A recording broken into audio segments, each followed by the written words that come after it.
Hello बच्चों, let's read this question. The question says, explain why copper ion is not stable in aqueous solution.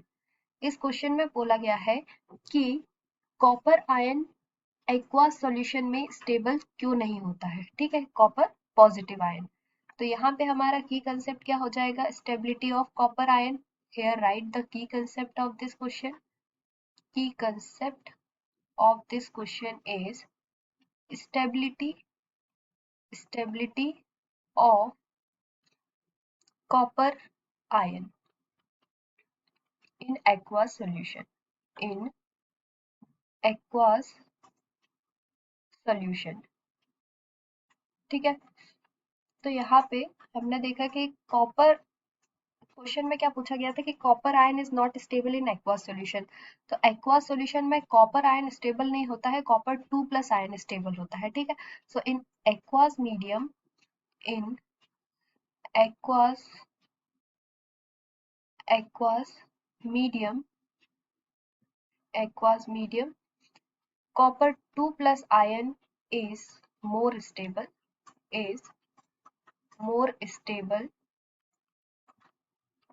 than copper ion because energy is required to remove one electron from copper ions to copper 2 positive ion. तो यहाँ पे क्या reason आएगा हमारा? क्योंकि because of energy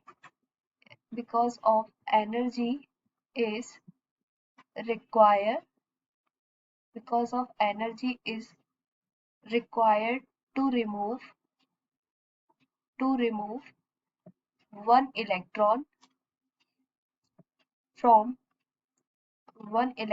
from copper ions to copper 2 positive ion. ठीक है, that means copper ion में से 1 इलेक्ट्रॉन्स रिमूव करने के लिए ज्यादा एनर्जी लगती है as compare to the copper 2 positive ion. ठीक है, तो यहाँ पे high hydration of copper 2 positive compensate for it, जबकि जो कॉपर 2 पॉजिटिव आयन है उसमें high hydration energy.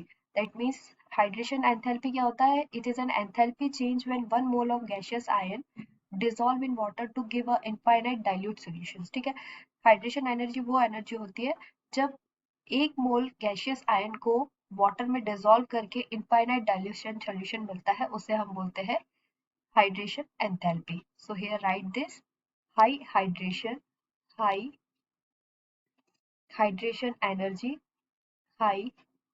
Hydration energy of copper 2 positive ion compensate for it. This one, copper 2 positive ion compensate for it. Therefore copper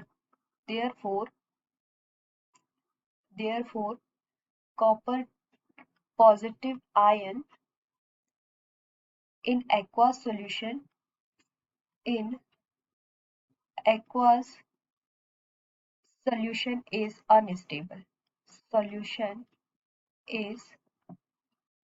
unstable. ठीक है, इसीलिए यहाँ question में क्या बोला गया था कि explain why copper ion is not stable in aqueous solutions. ठीक है, कॉपर आयन एक्वास सॉल्यूशन में स्टेबल क्यों नहीं होता है, जबकि जो कॉपर 2 पॉजिटिव आयन है वो ज्यादा स्टेबल होता है as compare to the copper positive ion के, because energy is required to 1 electrons from the copper ion. ठीक है, क्योंकि कॉपर आयन में से एक इलेक्ट्रॉन्स रिमूव करने के लिए क्या होती है? एनर्जी रिक्वायर होती है, जबकि कॉपर 2 पॉजिटिव आयन में एनर्जी उतनी रिक्वायर नहीं होती है. Therefore copper ion in aqueous solution is unstable. तो इसीलिए कॉपर आयन एक्वास सॉल्यूशन में क्या होता है? अनस्टेबल होता है. और यहाँ पे हम हाइड्रेशन एंथैल्पी की बात करें तो हाइड्रेशन एनर्जी क्या होता है? Hydration energy is change when 1 mole of 1 mole of gaseous ion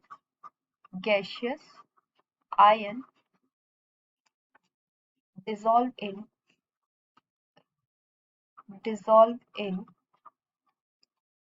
water to give infinite dilute solution.